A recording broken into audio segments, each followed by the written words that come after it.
Working for you. A weekly talk radio program which highlights developments of national interest and the activities of your St. Kitts Nevis government. Join host Lesroy Williams as he presents news, views, reports, and interviews about everything regarding the activities of the Team Unity government and the building of our communities and the development of St. Kitts Nevis. Tune in and call in to interact with your government and share your views regarding the upward forward development of your community and our beautiful Twin Island Federation. Working for You is weekly, every Wednesday live from 1:30 p.m. to 3 p.m. on ZIZ Radio, Win FM, and Sugar City FM with rebroadcast on participating stations. Working for You. Good afternoon and welcome to another edition of Working for You. This weekly radio program is where the people of St. Kitts and Nevis gets the opportunity to interact with their government. The Team Unity government is for the people and by the people. I am Jamiela McPhail, sitting in for Lesroy Williams, who is on assignment today. As a woman, I am honored today to be the host of the show because our guest today is an amazing leader on our island. She is smart, articulate, tough, and she cares about the people of St. Kitts and Nevis. She was appointed senator by Prime Minister Dr. the Honourable Timothy Harris. Ladies and gentlemen, please help me to welcome the Honourable Minister, Senator Wendy Phipps, Minister of State in the Ministries of Health, Gender Affairs and Social Development. Well, first of all, Jamila, I wanted to say thank you to ZIZ and to SKNIS for allowing me this opportunity to share the government's initiatives and its vision as it relates to the portfolios for which I'm responsible.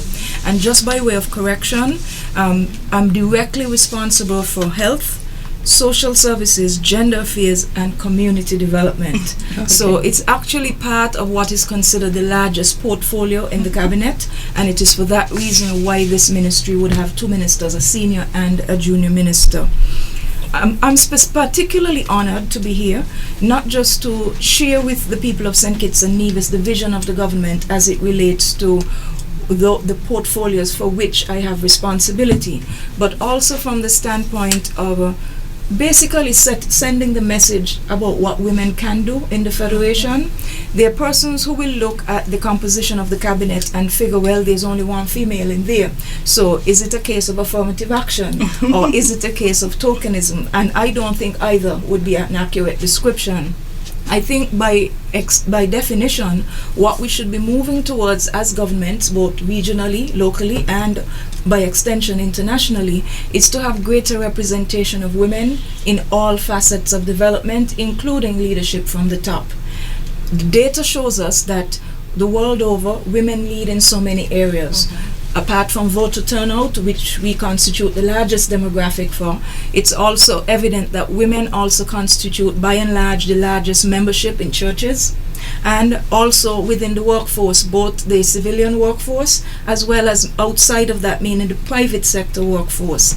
And in the case of St. Kitts and Nevis, most of our families, at least 50% of them, are families that are headed by females, and in most cases they're single parent households. So by extension, the representation within the cabinet is really meant to advocate for and to lobby for the plans and programs that will be designed to assist those women given the challenges that are contingent with raising a family, perhaps juggling family and career. So for that I am honored. So I will be happy to share with you and your guests some of the initiatives that we have going forward as it relates to the entire ministry portfolio. Interesting, and you had an important introduction because a lot of those issues that you raised, we plan on speaking about this afternoon. So before we get started though, I want to congratulate you on Team Unity, well, you and Team Unity for the great news in the recent poll conducted by a well-known pollster, Don Anderson, which shows that the Prime Minister Harris, his government, the Team Unity government, has overwhelming support from the people of St. Kitts and Nevis. Over 2/3 of the people support this government. So congratulations on that. I thank you for the commendation. But I think that if you set out to run a political campaign and by extension a government where you say it is people-centered, you would expect that when the time comes to start calibrating the level of responsiveness and following through on the mandate that you would have been given based on the election promises you made, we would hope that that type of rating is what is evident, because you are there to represent the interests of people by and large. And for us, it's not about politics, it is about meeting the needs of people. Yes, it is true that the team unity construct is a novelty as it relates to the St. Kitts and Nevis political culture by virtue of 3 existing parties forming an alliance, a strategic alliance, to bring to the people of Nevis and St. Kitts the type of government that we believe they deserve. It's a government of inclusion.